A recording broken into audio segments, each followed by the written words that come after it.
It's time for us to continue our conversations about using filtering in the context of RIP version 2 using the distribute list. Now, we used the distribute list in the previous lecture using a standards access list or a standard-based access list. What I want to do now is I want to do this using an extended access list. Now, when I deploy filtration using an extended access list, I have two values in the format of an extended ACL. One is for the source, one is going to be for the destination. So I can filter on both source and destination simultaneously.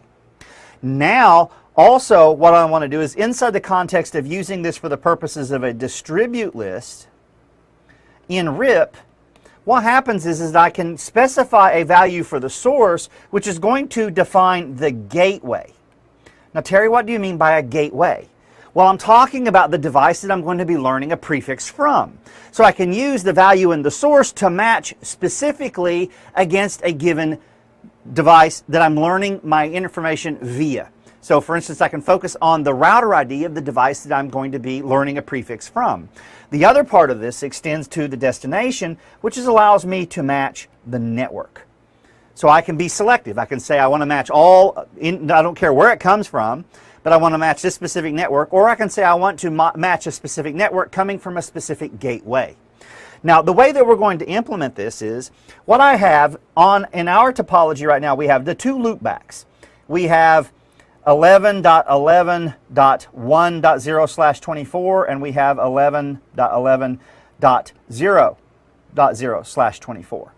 Now, what I want to do is I want to come up with a scenario where I want to use R2 to reach 11.11.0.0, and I want to use R3 to reach 11.11.1.0. Now, when I look at this, it's important for me to understand that these devices correspond to specific, these routers, R2 and R3, correspond to specific router IDs.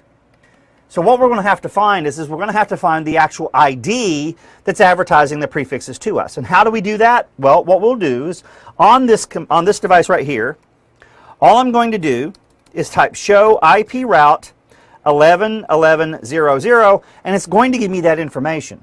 This is the identity here. So when it comes to this configuration, R2's config is going to be 10.1.222.2. R3 is going to be 10.1.223.2. 223.3 and 222.2. So I'm going to want to match these exactly using my extended ACL. Well, how do I do that? Well, it's simple enough. We just simply go to the device where we want to do our configuration, and we're going to specify an access list. Now, the access list that I'm going to specify is going to be an extended access list. Now, what I'm going to do is I'm going to deny the prefix or the information coming from the source that I do not want to favor. So right now what I'm going to do is I'm going to say, since I want to use R3 and R3 only to receive information for 11.11.1.0, what I'm going to say is I want to deny that prefix from that particular gateway. So in other words, what's happening here is that on my connection to 10.1.222.2, it's going to be deny IP host, excuse me. So I'm going to deny anything that I'm learning from this host, but I don't want to deny anything. I want to deny specifically the network in question. So what I'm going to do is I'm going to say from R2, I want to deny 11.11.1.0, and I'm going to specify the correct mask. Now again, we need to keep in mind the fact that we have this explicit deny at the end of this configuration. So what I'm going to do is I'm going to say 100 permit any. Permit IP any, excuse me. All right, now let's create another access list. We're going to create access list 101. And I want to actually deny the network 11.11.0.0/24, but I want to deny it from my gateway of R3, which is going to be that address of 10.1.223.3 that we discussed. All right, now we've created our access list, but next I want to make certain that I create an implicit or an explicit permit do show access dash list, and we can see now that we have 100 and we have 101. Now what I'm going to do is I'm going to apply these. So router, RIP, and what I'm going to do is I'm going to use the distribute list command again. So distribute list, and what I'm going to specify here is I'm going to say 101 first, and I wanted on 101 to deny anything. So let's see, I'll use 100 first, excuse me. Anything on that I'm learning from 2, which is going to be out my interface, but I'm going to make my modifications inbound serial 2/0. Then what I'm going to do is I'm going to apply the matching configuration on serial 2.1, only I'm going to use access list 101. Let's clear our routing table, show clear IP route star, show IP route, and I want to look at 11.11.0.0.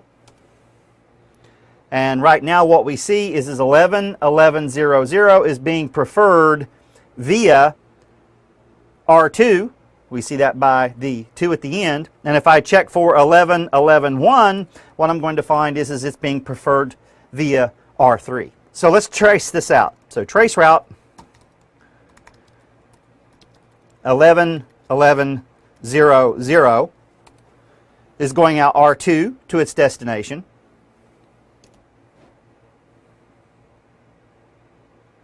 Interesting.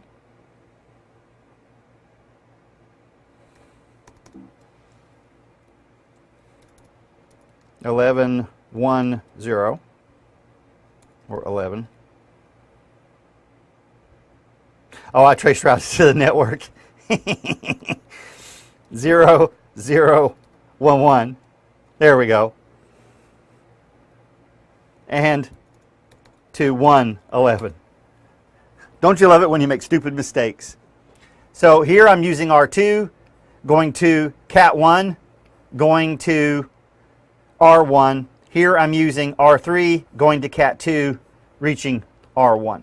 And all that was made possible through the utilization of an extended access list that gives me the capability of sorting specifically on the gateway via the source section of the IP access configuration or the access list, and on the network using the destination. Let's look at that one more time. So what we'll do is I'll just say config T and say IP, not IP, but we'll say access dash list, and we'll say 102, and I'm going to say deny. I want to deny IP, and what we're doing here is here's where I have the capability of specifying the source. When I use an extended access list with the distribute list, the source that I'm specifying is the source from which I'm learning the prefix, the network. The destination configuration is going to correspond to the actual network that I'm going to be learning.